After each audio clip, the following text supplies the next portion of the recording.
feel like we just did this. We decided to start training for a 10K in May. So because we did just do this. About a year ago, or a little over a year ago, I sat down and made the first video to bring you guys through my postpartum journey with fitness, running my first 10K postpartum, and just kind of bringing you through that whole phase. Here we are a year later, doing it all again with another baby. I'm 7, almost 8 weeks postpartum, and it's time to continue on the postpartum rebuild. And we're ready to kind of just ramp things up a bit, so I wanted to bring you guys along on this journey again. I have 2 under 2, and I have a 6-year-old, and we're doing it. Nope, he's still asleep. I want to be in my best fitness, shape, strength, endurance, all the things as a mom of 3, and I'm bringing you along this journey yet again. Hopefully it won't be interrupted by another pregnancy at 9 months postpartum, but I'm really feeling good. I'm excited. So I wanted to kind of just recap the first 7 weeks to this point in this video, because it's been a very intentional 7 weeks, and I think it's only fair that you see the official starting point here, because it has not just been me chilling waiting to get cleared by my midwife at 6 weeks postpartum. We have been very intentional about a lot of things, and I've specifically been doing our L5 method. So if you're new here, I own an online health and fitness coaching company called Levolution Coaching, and we have the L5 method. So there's really been 5 things that I've been focusing on up until this point postpartum, and I think it will be really cool to see how the L5 method and me following these things shifts and evolves a little bit as I get further into my postpartum journey. First 6 weeks recap. As you guys know, or maybe you don't know, I trained all throughout pregnancy. I think it's really important to highlight that. This 3rd pregnancy has been the one where I've maintained the most muscle mass, maintained the most strength. I was back squatting 225 for reps at 39 weeks pregnant. A little badass if I say so myself. So lifted heavy throughout. I ran 25 to 30 miles per week throughout my entire first trimester, and then running did slow down a little bit. We had a very high stressed business season, and then by like 22 weeks of pregnancy, it just got to the point where it was uncomfortable. Could I have pushed through and maybe bought a belly band and like tried to do it? Sure, I just didn't want to. Point blank. And I know personally, like, my strength throughout the rest of my pregnancy was going to benefit me more than trying to push runs. Little fun fact, you actually lose your endurance much faster than you lose your strength or muscle mass, like hypertrophy. So you can start seeing noticeable decreases in endurance when you stop for 1 to 2 weeks, compared to strength is more like 2 to 4 weeks, and like muscle size is closer to 3 to 4 weeks. Just a little fun fact of the video. I did still continue to do cardio throughout the rest of my pregnancy. It just was not running, because that just didn't feel good. I am a small person. I grow big babies. This baby was 9 pounds, and as you can imagine, that's probably not going to feel super great on your pelvic floor, and just in general, like, I don't like feeling heavy and slow. So running just wasn't optimal for me and wasn't my preferred choice of cardio throughout the rest of that pregnancy, but I was really pumped to run through the first half of it for as much as I did. That's kind of the pregnancy recap. And then as far as postpartum, I think a lot of women are still of the mindset of they can't do anything until they're cleared at 6 weeks, but that's not true. We know that exercise is helpful to us. We know that movement in general is super helpful to our healing and overall mental health. I am confident in saying that I have not experienced anything like postpartum depression or anxiety, and I think a large part of that is because I am such an advocate of self-care and exercise and moving my body, especially in those early postpartum days. So does it look different? Absolutely. I just had a baby. I'm also not the person that's going to be like, let's bounce back and get back into it from a body aesthetic standpoint. That's not my mojo. That's not my motivation. And it shouldn't be yours either. Like, you just had a baby. It took you 9 months to grow this baby. It took your body 9 months to change. It's going to take time for it to come back. However, I am a big believer that movement and focusing on self-care and taking care of ourselves postpartum is the best thing we can do from a recovery standpoint, from a mental health standpoint. So that is kind of my purpose in this, and it's why I created the Postpartum Forever program, which is the program that I followed. So day 1 in the hospital, I filmed a video. I showed you what I did. I did some basic breathing, some diaphragmatic breathing, core work and mobility. Took me 10 minutes in the hospital, just kind of felt really good. And I continued doing those things and practicing those things throughout the first 2 weeks, really. It was that gentle breath work, gentle mobility, and then also just some very light core work, just starting to get that reconnection back and make sure that I'm helping my body heal. So for the first 2 weeks, it was really like that beginner stage of the phase 1 of the Postpartum Forever program. I did it every single day, and sometimes it was just a few exercises, other days it was the full thing, but I did commit to doing that every single day. Another thing that I did every single day in those first few days and weeks was walk.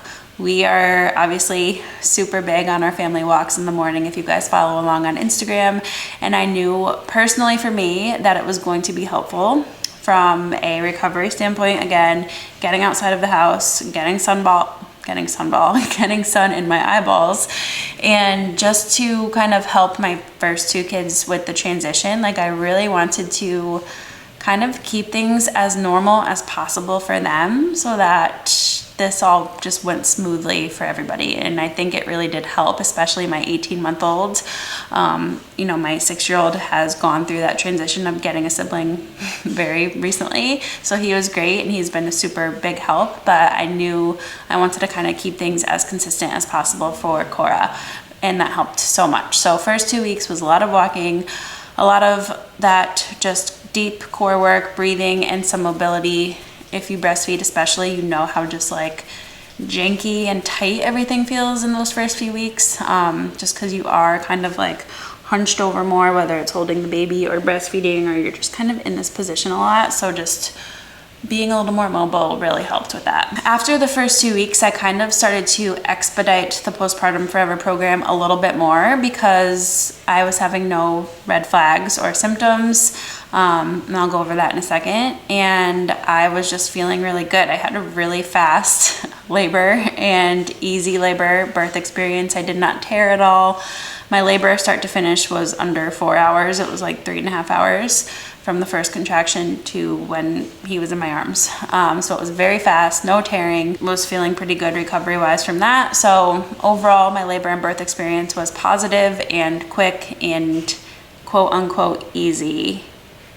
I think we all know that it's not easy, but you know what I mean. So I think that definitely has factored into my postpartum recovery as well. But after those first 2 weeks, I kind of just took it day by day and really sort of individualized the program to me a bit more, which, as a reminder, a general program like Postpartum Forever or any of the programs in our app, they are awesome to follow. They are great. They're going to get you results.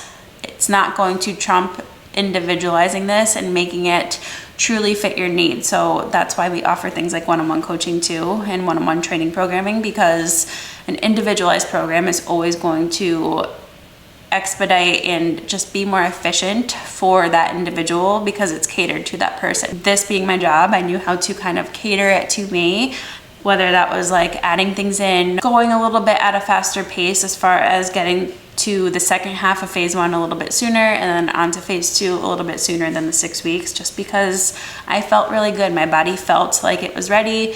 Sleep has been honestly pretty good, much better than end of pregnancy sleep. I am team newborn sleep all the way, and Wes has been, doing amazing as far as, I think the most he woke up was twice overnight in the early days, and then he got down to once overnight, and now he'll go down at 7:30. He'll wake up sometime between 4:30 and 5:30 to eat, and then that's when I get up and I go work out. But even on the days where we were waking up multiple times, I would go to bed at 8:30 or 9, which is my normal bedtime. Not in this phase, but I would really prioritize going to bed with him after that feed, and that would still give me a good 6 or 7 total hours of sleep. Even if it was interrupted, it really was helping my recovery so much. So that's kind of like the sum of what I've been doing. And then around like week 3 is when I moved on to phase 2 of the Postpartum Forever program, which starts to incorporate some body weight movements, some light weights. So just to kind of put things into perspective here, I was doing squats with a 15-pound kettlebell, a 22-pound kettlebell, and I finished pregnancy back squatting 225. So very light weights compared to my norm.